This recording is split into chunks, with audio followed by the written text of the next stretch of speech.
So Fantastic Four is one of the worst movies of 2015 and one of the biggest box office bombs and critical audience flops in recent Hollywood history. Critics hated it, audiences, the few who showed up to watch it, despised it. Its own director publicly disowned it. Its studio has been in active damage control since a week before it opened, to almost less than half of what it was projected to earn at the box office. This isn't just a failure, folks, it's a catastrophe. The kind of old-school fundamental production breakdown that the modern version of Hollywood was supposed to be built specifically to avoid. The kind of unmitigated disaster that can end the careers of people involved and make the careers of people who write books and exposés about it. Seriously, drink the spectacle of this shit show in, people. This doesn't happen that often anymore. It'd be spectacular to watch if the whole thing wasn't so goddamn sad. What happened? Well, they made a shitty movie. That's what happened. If you need some kind of extra specificity, a movie no one wants to see tends to be what you get out of a movie no one actually wanted to make. I mean, let's be honest here. The Fantastic Four are famous in as much as they were the comic that put Marvel on the map, changed the entire dynamic of the superhero genre forever, and formed the foundations of the Marvel Universe as the source from whence core building blocks like the Watcher, the reemergence of Namor, the Skrulls, the Inhumans, Unstable Molecules, the Negative Zone, Galactus the Watcher, and the greatest comic book supervillain of all time, Dr. Doom, all derive, but they themselves haven't been popular for over a decade.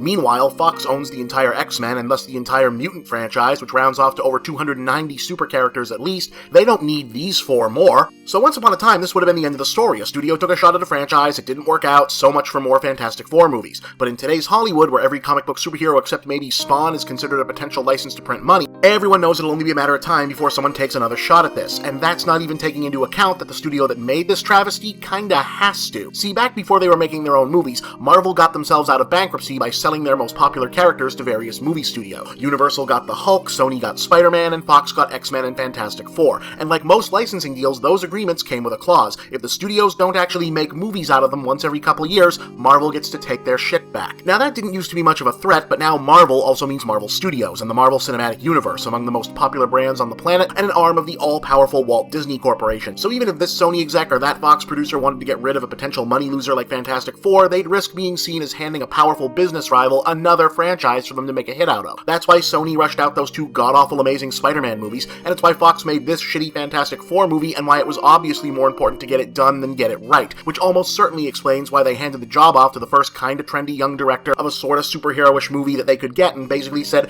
do whatever you want, kid, just so long as it's technically a Fantastic Four movie. And yeah, director Josh Trank now wants the story to be that the studio took his movie away and ruined his vision of it, but you can still see the basic structure of his movie in there, and it looks like all the same stuff that would have still sucked just as bad. His characters would still be a bunch of interchangeable college-age dipshits instead of the clever subversion of 60s family sitcom archetypes from the comics. His story would have kept a franchise that's all about exploring the far limits of space-time and imagination stuck in a boring lab for half the movie, and a boring military bunker for the other half. His Dr. Doom still would have been, not in any way, shape, or form, Dr. Doom. This thing was fucked from the start, and it feels like Fox mainly just made it shorter. Anyway, bottom line, bad movie, huge bomb, now what? Well, conventional business wisdom would be that you'd expect them to sell the movie rights back to Marvel for whatever they can get, but Hollywood business wisdom says don't, because if they make a hit out of it, your studio boss will take the loss out on you. So the expectation would be for Fox to wait 5 or 6 years and try again. But things are weird now. See, the superhero movie wave doesn't really seem to be ending. In fact, it's more like a superhero movie rising tide that has now formed a permanent lake on top of the film industry. So instead of being forgotten, this bombed Fantastic Four movie is going to hover around at the top of worst movies in the genre list for years. At this point, no one is going to trust a new version unless it comes officially anointed by the Marvel Cinematic Universe. That's how Sony is fixing their Spider-Man mess. They're teaming up with Marvel to make new movies with a new actor that'll be connected to the MCU, so that the new Spider-Man can also do co-starring gigs in Captain America 3 and maybe the next two Avengers movies, and also Marvel gets to look in and teach them how to not fuck up the solo Spider-Man movies again. Now, Fox and Marvel, they don't get along because movie studios are all basically giant fussy babies. So that kind of sharing thing, probably not going to work out here. But Marvel has something Fox wants. See, Fox really wants to turn the X-Men into a TV show because,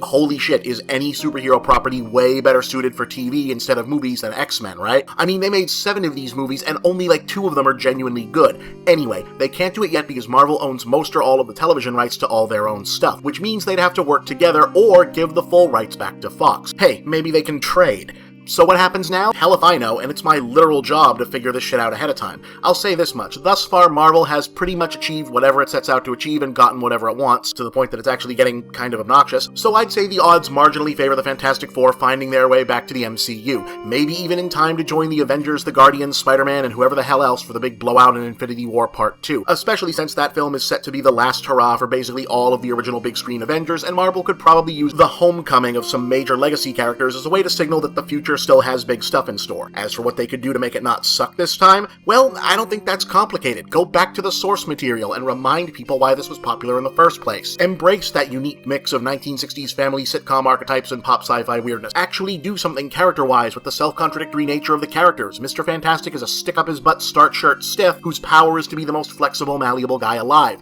Invisible Woman is a showy glamour puss whose power is stealth. The Thing is a raw nerve of feelings and emotion and expressiveness and big sadness and big jolliness and a zest for living, whose body is rock hard and impenetrable. Human Torch wields a core, immensely delicate elemental power, and he's just a dumbass teenager. Any half-decent screenwriter should be able to bang 90 minutes out of that easy. And even if not, they've still got the greatest comic book supervillain of all time to fall back on. So somebody please get on that, huh? I'd like to see a good version of this before I die.